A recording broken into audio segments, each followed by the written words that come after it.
If you had to describe reality in the simplest way possible, how would you accomplish that?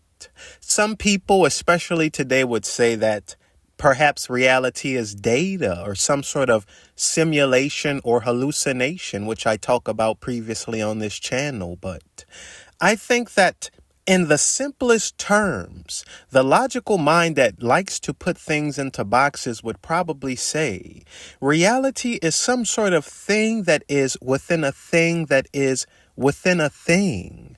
But as we investigate using logic and science, we are discovering that these things that we believe are things, are actually more akin to processes, or as I commonly describe them on this channel, patterns.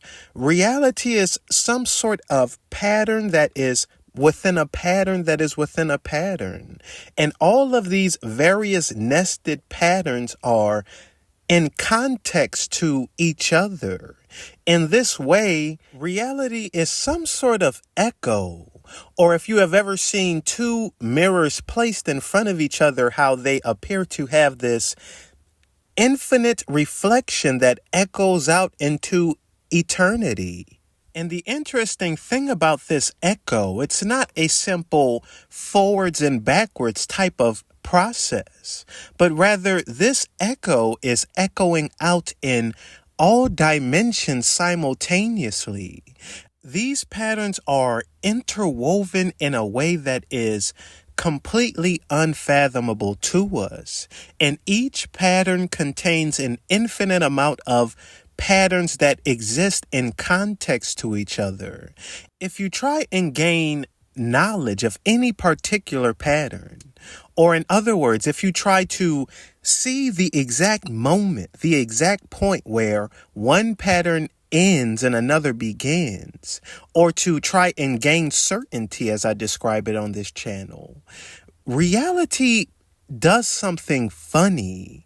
The pattern disappears and appears at the exact same time. If an 80-year-old talks to a 12-year-old, he is simultaneously talking to the future and the past. He can see all of the patterns from his past self 70 years ago embedded in someone who simultaneously is the future. It is these weird false boundaries. It's the dissolution of boundaries. It's kind of like the concept of fractals. The reason why this concept resonates with so many people on such a deep level is because it is some sort of reflection of the way reality works. Whenever you want this concrete separateness, whenever you want to have something and hold it in your hand firmly and securely,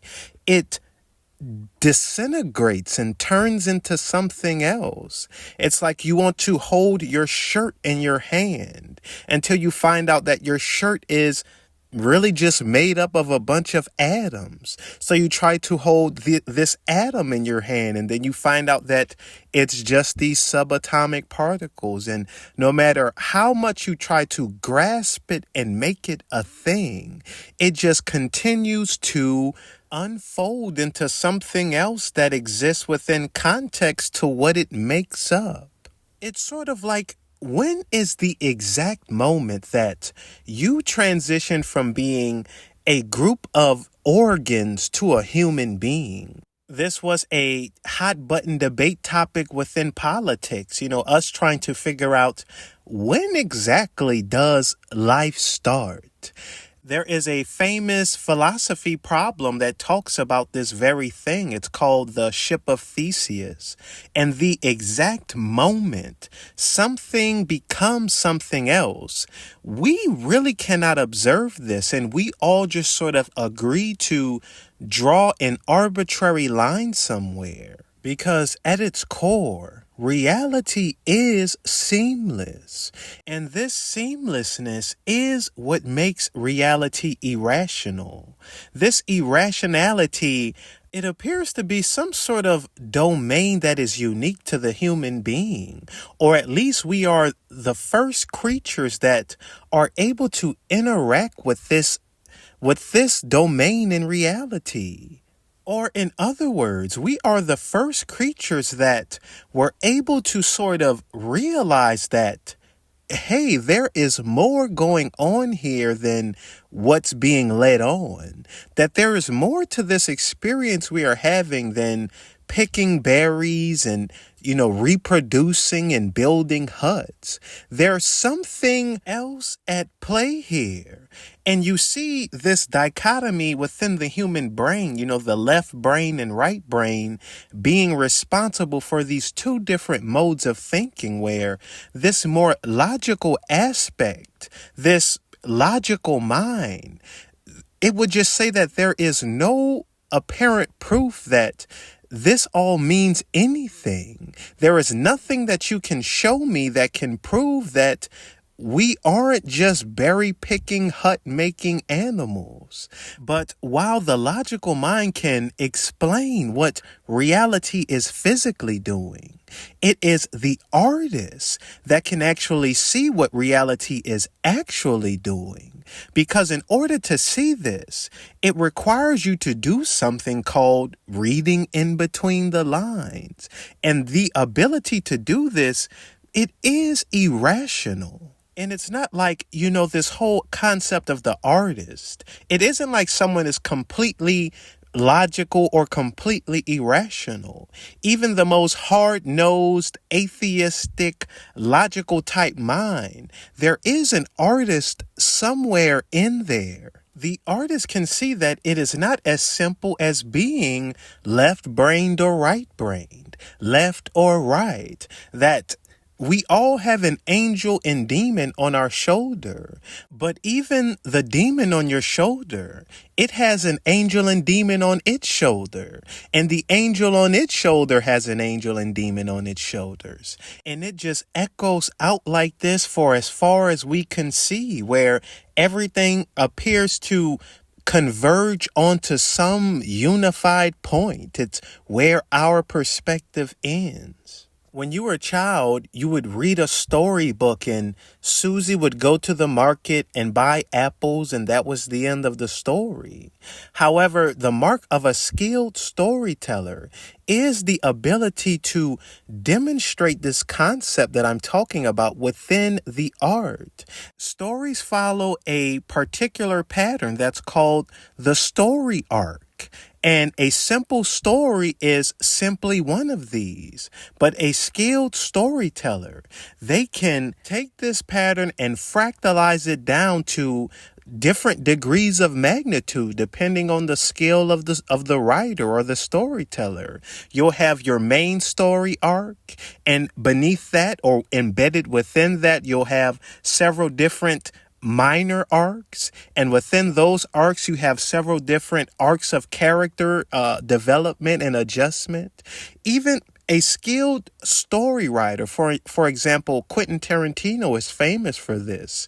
They can take something as simple as a short conversation between two characters and embed this pattern within it until the point where you are just simply bombarded by it. You can't, no matter where you look in it. This is why they call it every frame a story. No matter where you look, you see this motif playing out. And this is because the artist can see via this irrational mind frame that this is how life works. This is how reality operates.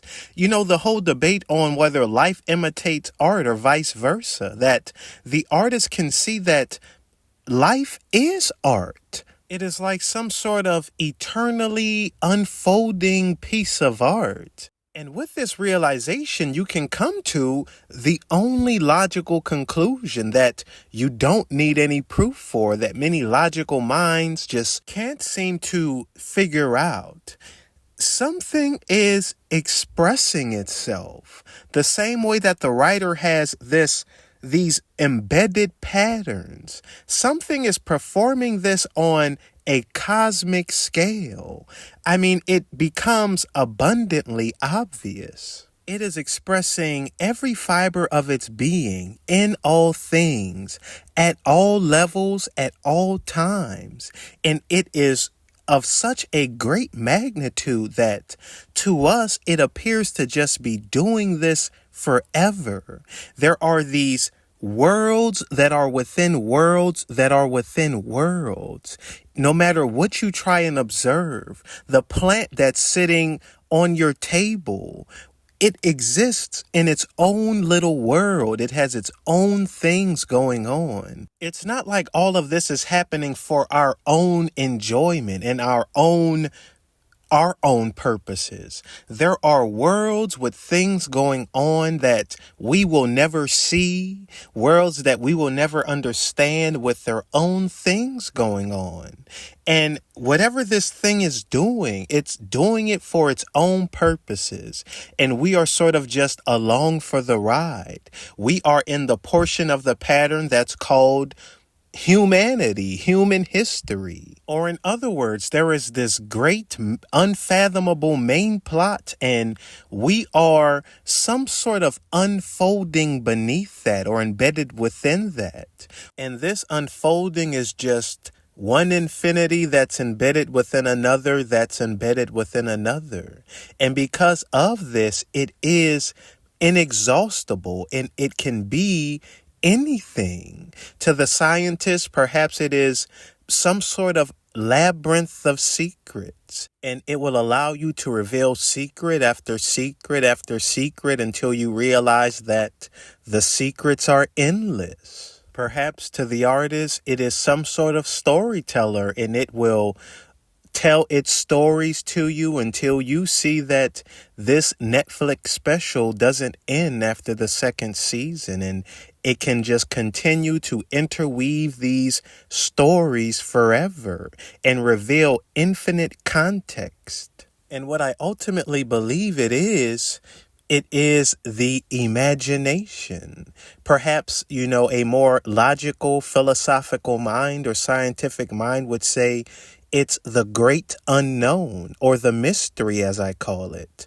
But the interesting thing about the unknown is that you could say the unknown and the imagination are one and the same, because the unknown is the domain of the imaginary. It is the only thing that can be there. If you stare out into a true abyss and you don't know what's out there, then that simultaneously implies that anything could be there. And this couldness is what I call potentiality.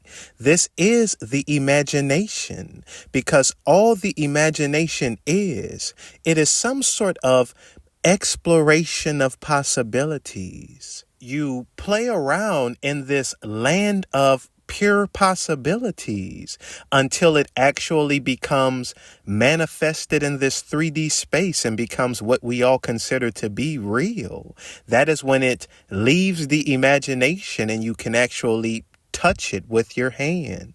And as I stated earlier, no one is a monolith. My more logical side, I refer to it as the mystery, or perhaps you call it the great unknown. And my more artistic side, I call it the imagination. Perhaps you may refer to it as some sort of consciousness, or the Platonic mind of God, or the will of God. People in antiquity, perhaps it is the Tao that cannot be named. It has been called all kinds of things, because what it is meaning itself. It can mean anything to anyone at any level at any time. But I'm going to end the video here. I think I have said enough for today. Like the video if you found it interesting. Comment and subscribe to the channel.